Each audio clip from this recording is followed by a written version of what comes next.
are we doing? Let me know one thing you're grateful for, or one thing you are excited about, one thing that you're happy about, one good thing that has happened to you in the last 24 hours.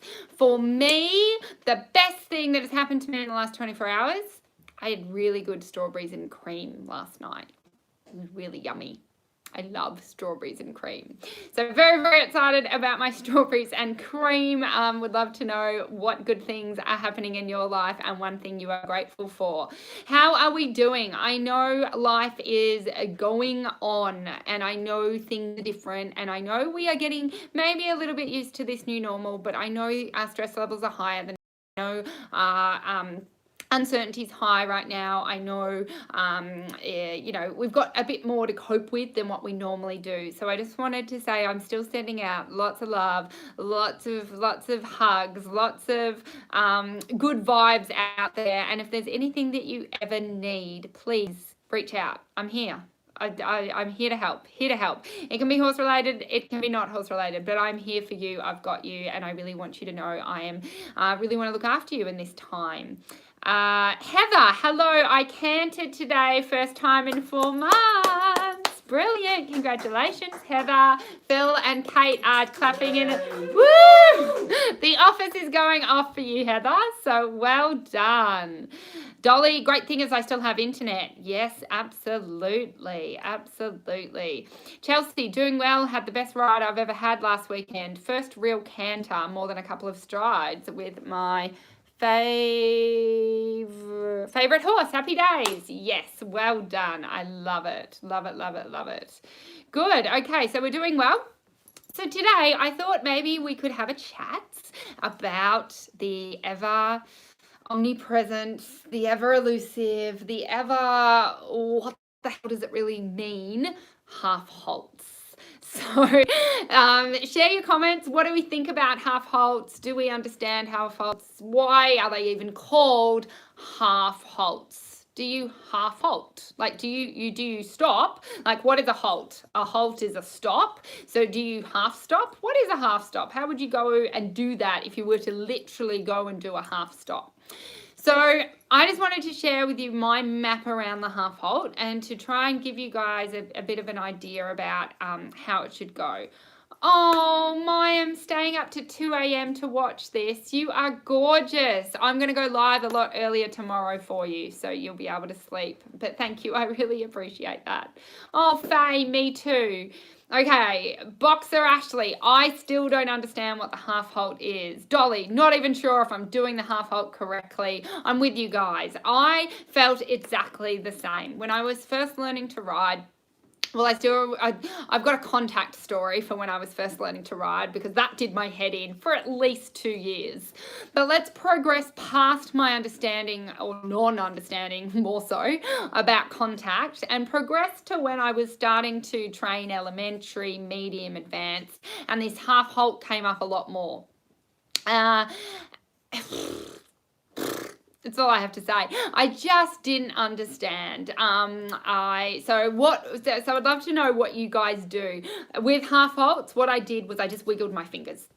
I just wiggled my hands. Anytime the coach would say half halt, I'd just do that, and I would make that face too. I don't know. They would say, and I always knew I had to do more of them. I was always told, do more of them. Linda, 2 a.m. here in Ireland, you are gorgeous. Yep, so I didn't know what I was doing and whatever I was doing, either that it wasn't effective or I still needed to do more of them. So I really, really struggled with, firstly, I got caught up as a rider going, what should I be doing? So I want to give you your first little bit of advice as a rider. Stop thinking about what you should be doing and think about what is the result that you want to have. So this will play with your brain and change everything about how you ride. Most people are like, how do I do, what are the correct aids, or how do I do something? How do I do it well? How do I make sure it's good? And I go, well, it's irrelevant how you ask for something, and it's irrelevant how you get something done. So if you take a trot canter transition, there's a million ways you can get your horse to do a trot canter transition. And especially when you look at riding with the disabled, these riders train their horses to do certain things with completely different aids, because they might not have a leg at all, or they might not have a very strong leg, or they might not have the connection with their seat that they might have. They might have a different rein connection. So they have to think outside the box and find another way to get the job done. And I want you to realize that that's your goal, to find a way to get the job done. Don't worry about how to do it well so much, as opposed to what's the outcome I want. So in a trot canter transition, I'm using that as an example because that's a lot easier. I hope every one of you knows and is crystal clear in your head, what does it look like? What does it feel like? And what happens when you do a 10 trot to canter transition? So a 10 out of 10. To get a 10 out of 10 trot canter transition, what has to happen? It has to go from the balanced, most like a beautiful forward but not running, round, soft, balanced, calm trot, and then it just has to lift into a beautiful, calm, forward, round, expressive canter. And if you've got all of those things and that transition happens immediately and beautifully and it floats and it's just the most beautiful heavenly thing that you've ever seen, that's what you want. That's a trot canter transition. Now, so when riders say to me, so do I use my inside leg? Do I use my outside leg? Do I use my inside seat bone? Do I use my reins? What do I do with my this and what do I do with my that? And sure, I tell them the aids to get that transition to happen. But what's more important than any of what you should be doing is, does it get the outcome? I remember always saying, if I can get my horse to piaffe by tapping my head, I'm going to tap my head. If that gives me a 10 out of 10 piaffe, and it's not, and sometimes, the rules in the dressage test is you've got to have both hands on the reins, but in the freestyle you're allowed to not. But as long as I'm within the rules, and obviously you can't use your voice, so you can't say, oh, my horse does a perfect trot to canter transition when I say, and canter, because the dressage society has decided that you can't use your voice to apply aids. But anything that's within the rules, if it gets you the result of a beautiful trot canter transition, does it matter if it was your inside leg or your outside leg? Does it matter if it was your inside seat bone, or if it was a wiggle of the inside rein, or if it was I blink 3 times with my inside eye? It doesn't matter. What matters is that you get the outcome. Now, sure, depending on the aids that you apply, we found through trial and error that certain aids tend to get a better outcome than others, but anything can be trained. You can train a horse to do a trot canter transition off a noise, off like patting them on their shoulder, off tickling their tail. You could train them, because all it is, training a horse is a paired of a stimulus and a response. So you apply the stimulus and you want the horse to respond a certain way. Apply the stimulus, you want the horse to respond a certain way. So the outcome that you're looking to achieve in a trot canter transition is a perfect canter transition. So now let's go back to half halts. Okay, so forget about what is a half halt and what should I do and why should I do so many of them. Think about what is the outcome. What do you want to feel, and what does your horse need to look like, and what is the point? What is better after you've done an effective half halt? And I'd love to read in the comments, does anyone even have an answer for that? Because I know when I was learning, I had no idea. I had no idea what the horse should feel like if I had done a correct half halt correctly. I had no idea what the outcome was that I was looking to achieve. I had no idea of anything. I just, wanted the coach to stop yelling at me, and I wanted to apply a correct half halt, whatever that was. But I wasn't even conscious or aware that whatever I was doing in my behavior should actually produce an outcome. And again, that's something you always need to think about. Everything you do on the horse is to provide an outcome. It's either to prevent an outcome or to provide an outcome. It's influencing the outcome. And when you become outcome focused as a rider, everything begins to change. So I'd love to know Yeah, so so we're saying we've got, does it not rebalance and reconnect the horse? Yep. What does that look like? How would you know that the horse is rebalanced and reconnected? What would you see? And what would you feel? So that's great. The horse should feel rebalanced. Well, tell me, how does that feel? If I was an alien from out of space, what does a rebalancing on a horse feel like? I know I'm getting tricky, and I know I'm asking questions that you've never asked yourself and no one has ever asked you. That is good. When you explore, I thought I stuffed up my microphone. When you explore things when you answer questions you've never answered before, your brain opens up to a whole other level of thinking and operating and acting.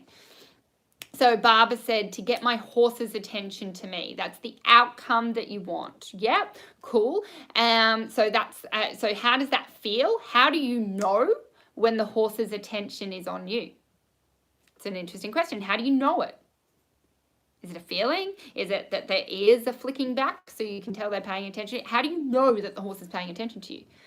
So you want a relaxed horse who is responsive and calm. How does a relaxed horse feel? How do you know that your horse is relaxed? It looks poised and ready to go. How do you know that? What does that look like? Okay, so we've got, he's not pulling down on the forehand. Yep, so that's kind of self-explanatory, but again, I'm an alien from the outer space. What does pulling down on the forehand look like, feel like? What is that? I don't know what a forehand is. I don't know what pulling is. What is that? Cool. And we've got that the ears are back, that we can pay attention, that the horse is paying attention to us. But again, what if they're flat back? Does that mean they're paying attention to us? Someone's gone, this is hard. And someone else has gone, ah, yeah, that's my brain pretty much all the time. Ah! And that is how I'm always focusing when I'm writing, when I'm doing something, when I'm learning something, when I'm reading something. I'm always asking deeper questions, going, well, if I take that on to be true, what does that then mean? And what does then that, how would I know that I have that, or how would I know that I don't have that? And and if I don't have that, what would it mean I did have? And if I did have that, what would it mean I didn't have? So a lot of people say they wouldn't want to live in my brain, but it does take you to that next level of going, if I can get the answers to these questions, if I can be crystal clear on the outcome that I'm looking to achieve, and here comes the next thing, the evidence procedure to know that I've achieved it. Okay, so if we're saying what we want from a half halt, and my definition is that the outcome we want from a half halt is that the horse is back on its hind leg. So the process of a half halt is a rebalancing. We are rebalancing the horse from the front to the back. And the outcome that we want is that the horse is sitting on the hind leg more. Okay, now what's my evidence procedure? How do I know if my horse is now sitting on his hind leg more? And share in the comments. I would love to know. Leonie, great way of thinking. Good. I'm glad you guys are loving it. I've gone deep, quick. I know I have, but I know you guys can handle it. You guys are good. Yeah, so we've got bringing the horse to a more collected state. We've got the hind leg is coming underneath and more swing in the hip. Yeah, but how does it feel? Like, if the horse is more collected, what does that feel like? And if we want, what else have we got? Have we got, so the horse doesn't pull you out of your seat. It should feel controlled. Yeah, but how does controlled feel? I'm an alien from outer space. Describe controlled to me. Emily, how do you even remember a dressage test when you have all that going on in your head? I will be talking about competition and how to remember your dressage test in a later live, because I know there's a lot of you that needs that help. Cool. Okay, so you can feel the shoulder elevate and the hind leg swing underneath him. Yeah. How? How do I know that that's happened? What do I feel? What does a hind leg swinging underneath feel like? Do I feel it in my bum? Do I feel it in my legs? Do I feel it in my shoulders? Where do I feel that? Someone said uphill. That's great, but that's just a word. What does uphill feel like? We know that we want the horse. This is what dressage riders do. Oh, we want the horse to be more uphill. More uphill. Oh, yes, he's more uphill. That's just a word. He's not a mountain. He's not climbing a mountain. How does uphill feel? How do I know if I've got uphill? How do I know if I've lost uphill? What would I feel when I have it? What would I feel when I don't have it? Okay, so someone said you can feel it in your saddle. You can feel it in your seat. What? What do you feel? And I know I'm asking hard questions. I know you're going, what do you mean? What do I feel? You feel it. But what? And this is where I struggled so much as a rider because I don't feel very well. Meaning, that didn't come out right. I feel fine. I'm not sick. But I don't feel things. There are 4 ways that you can experience your world. But to experience your riding, you're meant to experience it physically, in a kinesthetic way. You're meant to feel and react. You're meant to feel that the shoulder's over here and you're meant to put the shoulder over here. You're meant to feel that the horse's hind leg is under, or you're meant to feel that you've got to put it under. You're meant to feel that the horse is, resisting here and you've got to unblock the feeling and feel it there. But I didn't have any of that. I operated in a visual world. So I was all about, well, what am I meant to see? Will I see the shoulder do this? Will I see the hind leg do this? Will I see the neck do this? And I didn't know how to get into my kinesthetic frame of operating in a world. I just kept going, well, what do I want to see? And a lot of riders are like that, because then if all we can see is all that we fix, what can all we see when we're riding a horse? The neck. That's all that we see. So we're fiddling with the neck and we want the neck to be right. And that was me when I was first learning to ride. I was like, just put the horse on the bit. And I was worried so much about the neck. And I had no idea that the neck was connected to the back and the back was connected to the hind leg. And to get the neck to do something, I had to get the hind leg to do something, to get the back to do something, which would then make the neck do something. Yeah, so I'm getting away from half halts, but I'm just trying to show you that because all I was worried about was what I was seeing, it was severely limiting me and severely lacking in my progress as a rider. So I didn't progress if I continued to only base my riding based on what I could see or based on what I could see in front of me, because I didn't have an arena, I didn't have mirrors, I didn't have anything. So all I could see was what I could see when I'm on a horse. So I had to start getting into my kinesthetic modality, and I had to start first retraining my beliefs, because my beliefs were I can't feel. I can't feel when the coach says, who's had coaches, can you feel you're on the wrong diagonal? No.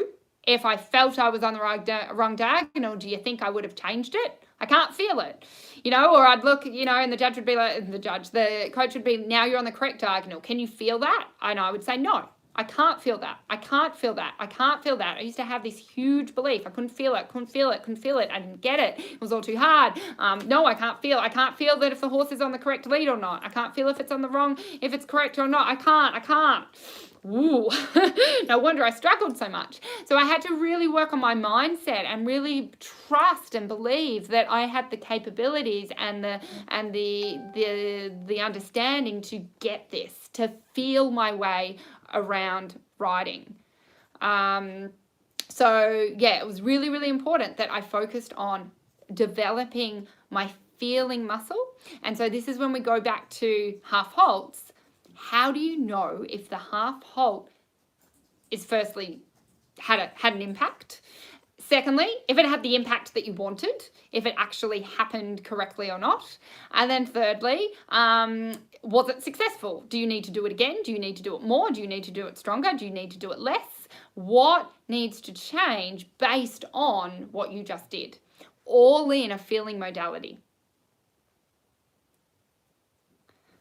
So, can you tell us what you feel? So we have the answer. Yes, of course I can tell you what you feel, but I'd love to know. I want you to say, I want you to just go back to when you've done a half halt and go, okay, what do I feel? What do I feel when I apply a half halt? And do I sometimes feel different things? Because you probably should. You probably will. You'll be like, yeah, sometimes I do my thing and I feel, and you'll do this. You'll go, I feel, what do I feel? You know, in your brain, you'll be really clumsy. You'll be really hesitant. You'll say a word and you'll be like, oh, that's not the word I meant. And that's okay, because you're not used to saying what it is that you're feeling and verbalizing and understanding at a deep level what you're feeling. I was so clumsy when I started this, you know, but it was so important to my progress as a writer, because I had to then talk to my coach. I could talk to my coach in a whole different level and be like, hey, when you're saying half halt, I'm doing this thing, and sometimes I feel that the horse, like nothing changes. I feel like I'm trotting, and then you say half halt, and so I'll do my thing, which was my wiggle at the reins at that time, and the horse, like nothing changes. Now, the minute I got to verbalize that, and the minute I understood, I do A, and B happens, or A equals B, which was A, I wiggle my hands, equals B, horse does nothing different and keeps trotting in exactly the same way. I could go, I guess my half halt isn't effective. I guess it's not. And then when I knew, I didn't want B. So first I had to be clear on what did I want. And I wanted the horse, yes, to be balanced and to be more on the hind leg. Well, what does that feel like? What does a horse on the hind leg feel like? And I'd love to hear what you think. But my feeling, my verbalization of what that feeling feels like is the horse is light in front. Oh my God, who's heard that? Light in front. But it is a good explanation of the feeling. So you can either be heavy in front, which to me means heavy on the reins. So I'm feeling 5 to 10 kilos on the reins and I'm having to hold the horse's head up. That's heavy on the front end. Or you can be light. And light means I don't feel like there's weight in my hands. I feel that it's light, but it still feel a connection. And then, so that's my first feeling. So I feel that in my reins. On my seat, I feel that the horse is breathing with my seat. So if I breathe out and try and you know, push my seat a bit more, the horse is going forward. And when I close my seat and when I breathe, you know, like breathe in and, you know, bring it all in, the horse is coming more on the spot. Okay, if I feel that he stays light in front when I do that, he's got to be on the hind leg, because then it's not my rein. I haven't had to touch him in the reins for him to come back. He's coming back off my seat, and the only way he can come off my seat is if the hind legs are active and under. So, okay, that's what I want. I want all of that. I want to feel that all the time. So how am I going to do that? So for every time I wiggle my reins, and if that's everything I want, and that equals C, and every time I wiggle my reins, I get B, which is no reaction. Horse is still running around, and it feels it might not feel heavy on the front end, but it doesn't feel light. Then I have to try something else, because A has equaled B, but I want A to equal C. And I'm with you. I'm not into maths. I don't do algebra. So it's okay. I'm not going to go too much with this algebra stuff. But then you have to go, okay, well, if A always equals B, there's no point just going, I want A to equal C. I want A to equal C. You've got to turn that mathematical equation around and go, well, C equals question mark. And that's the fun. And that is where I love writing, because I get very crystal clear on what's the outcome. And then I go, well, what aid and what sequence of what I can do and what strategy of me as a writer can I execute to get C? And that's just called hunting. So you go on a hunt, you go on a treasure hunt, and you go, well, if I do this, does it get C? No, it doesn't. When I roll my shoulders back and sit deep, does that do C? When I wiggle my pinky, does that do C? When I wiggle my pinky and look to the left, does that give C? And I just go through. I was doing it again today. I was having so much fun. I was, just playing with the horse, and I wasn't asking for too much. And I was just like, I wonder if I can get more expression and more shoulder up and more fluid and more, just more, without asking for more, but just by changing how I am. So I was rolling my shoulders even further back. I was then, putting more weight on a certain seat bone and just seeing what the horse did. It's really, really fun. So yes, how is that sitting with you guys? How is that helping you understand? I know I've used algebra. I know I've used a whole lot of things. I just want to check in and see how you guys are at. It's certainly never boring. I love it. No, writing is certainly never boring. Did your coach not notice nothing was changing when you were half halting? Well, remember, we're all doing the best we can with what we know at the time. So I'm sure the coach did notice nothing was changing. And I assume she was probably very frustrated with my inability to get this. And we're all doing the best we can. And, you know, I'm still, as a coach, I'm stuff up all the time. I say things that I then go, ooh, does the writer understand that? And it took training. It took a huge understanding for me to go, oh, every time I ask something and the writer doesn't do it, that's my fault. That's on me. That's my bad. And that took time for me to learn that. They don't teach that to you in day one of horse riding instructor school. And they have to help you understand that if you've explained something 50 times and the writer doesn't get it, it's your fault. It's on you. You fix it. But you know, back then I thought if I didn't get it, it was my fault and I stuffed up and I wasn't feeling it. And you know, it's all just, it is what it is. And I'm sure you've done that in your riding. You've ridden around and you've asked the horse to do something the same way 10 times and haven't got the outcome that you wanted, but yet you're still doing the thing that doesn't work. Einstein's definition of insanity: doing the same thing but expecting a different result. And all humans do it. We do it based on what I taught you in a previous live about generalizations. We generalize all things are the same. So we go to the door and we push down the handle and we pull it towards us because that's how doors work. And when it doesn't happen, we tend to just push the handle down and pull it towards us harder. We do exactly the same thing because our brains take a while to realize, hey, that's not working. You're going to have to do something different. This is not the same door that you're used to or that you've come across in your past. So generalizations are awesome for us to handle doors and to handle getting through our life very quickly. But with writing and with some things, you've got to bring that next level of brain power into it, going, hang on, I need to think about this. I can't just operate. I can't just go from what I know. I have to bring that next level in. And that's constantly what I'm forcing myself to do, going, okay, this is what I think I know, and this is what I think are the rules around writing or around creating something, or this is what I think I know about X. But what in here am I missing? And what by thinking this am I not having access to?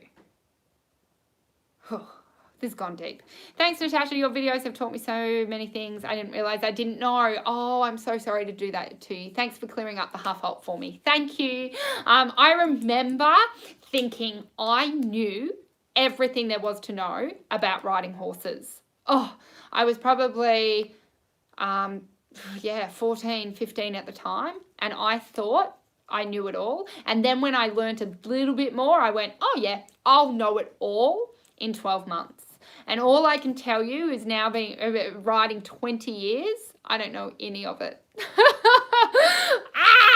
The more you know, the more you know you don't know. And you get excited and you get curious and you get playful about what you don't know. And you go on that treasure hunt or that discovery hunt for the rest of your life. Whew, okay, what's my time check, guys? I forgot to put my watch on. Half an hour. Yep, we're on the half-hour mark. Okay, guys, well, that was amazingly fun. So glad I could give you something to think about, and hopefully a different frame to look at your writing and to look at your training, and see how that goes. So lots of love to you all. We are going live tomorrow at 8 a.m. tomorrow morning. So you shouldn't have to stay up too late. Thank you for everyone who's staying up late. But we'll come in at 8 a.m. tomorrow. I'll put that post in the social media groups. Remember to hit like, follow, and subscribe on whatever social media platform you are on. And yes, I will be doing more live streams. I am going live every single day in the month of April. So very excited to share with you. Oh, thank you for sharing your insight.